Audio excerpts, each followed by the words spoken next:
Hey, what up, YouTube? I haven't posted a video for a while. So, if you've been watching my videos, you've probably seen this box before. It's basically just a 555 timer pumping 12 volts through a coil sitting along the top up here.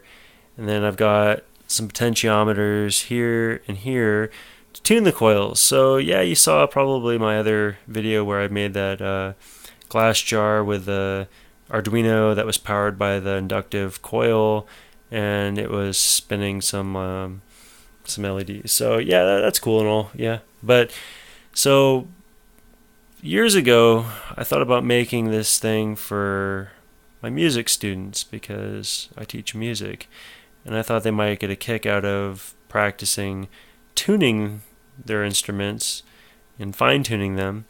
And so I made a bunch of these like pucks, I call them.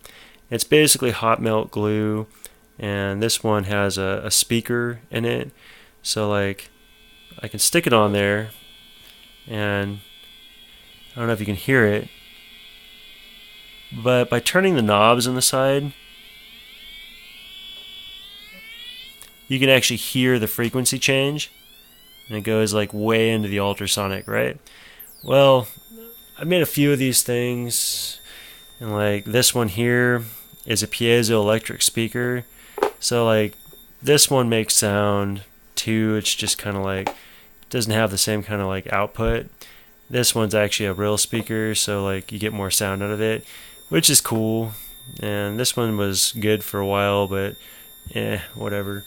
So what I did was I ended up like making these pucks, and like I got kind of into it for a while. So like this one here, white LED, it's got a tuned tank circuit in it. So like at some points you can actually see, the different resonant frequencies.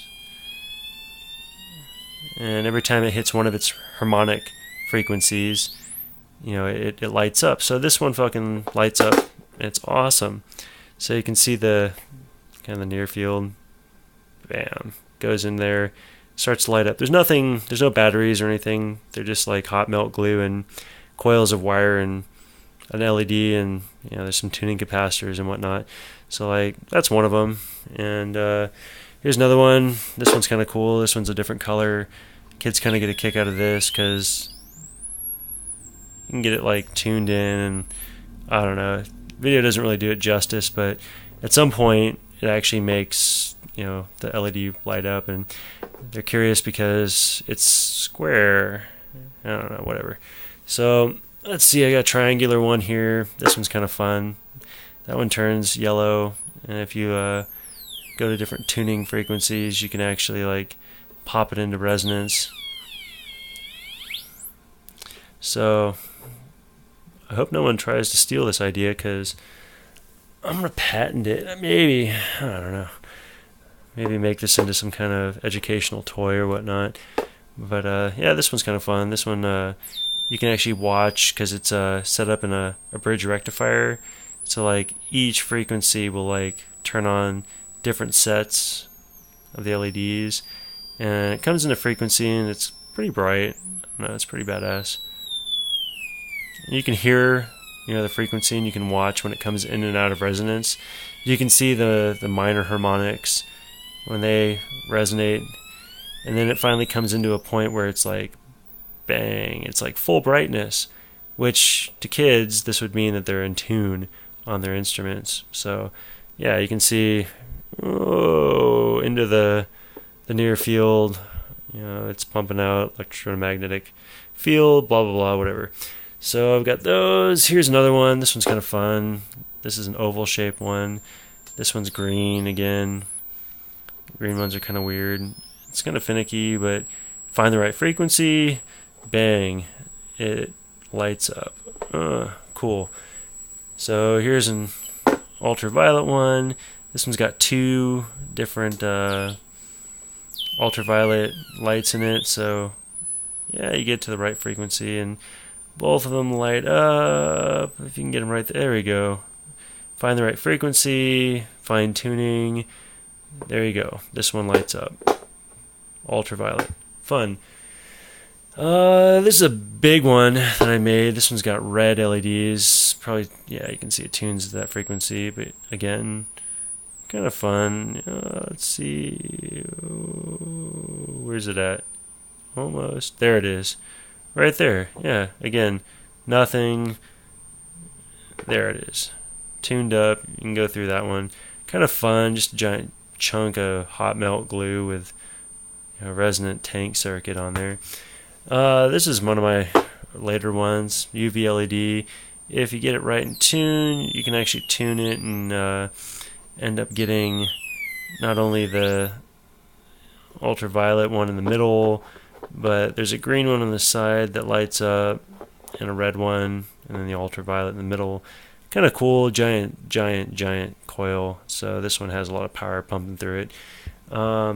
These, on the other hand, are kind of fun. This one here, it has a capacitor, so what ends up happening is if you can get it, I don't know if I can get it right now, but if you find the right frequency and you let it sit there long enough, it'll end up charging up, and then there's a red LED here. I don't know if I'm going to sit here and let you guys watch, but I don't know if you can imagine at some point it'll charge up and then the red LED comes on.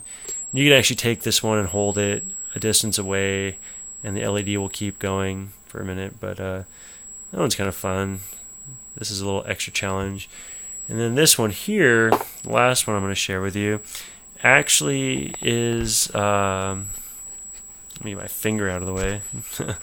This one's got a Joule thief in it and a capacitor. So if I were to take some of these other coils and end up sticking them next to it, this is kind of the challenge one too, put a bunch of these next to it after a while, you can actually get this one to not only light up if you find the right frequency, but it'll start to blink, and it'll blink based on the different coils that are surrounding it, because they have an inductance interference with this particular coil, which, I don't know, the kids kind of find, well, the smarter kids end up finding this to be entertaining, because they can put other coils around it and find the different frequencies of the other one, and then if they're lucky, they can actually find the center one's resonant frequency and watch it blink. Oh, whoa, there it goes. Imagine that. There we go. So it blinks, and then if you take some of these and you move them away, they will actually change the frequency of the one in the middle. Yeah, there it goes. See, it's starting to blink different now. And if you add inductance to it, because it's parasitic, it will blink more. So I don't know if you guys have any more questions about this. I'd love to market to something like this. This would be fun. Maybe make these look a little more, I don't know, not so cheesy and like hot melt-y. But yeah, I don't know. Tell me what you think. So if you guys kind of like this thing, let me know. All I can tell you is I've been using this thing for years with kids and my music classes, and they eat this up. Kids can't imagine what it is, and after I explain a little bit about what they're seeing, they're pretty awed and they think it's fun. So yeah, I don't know. You let me know.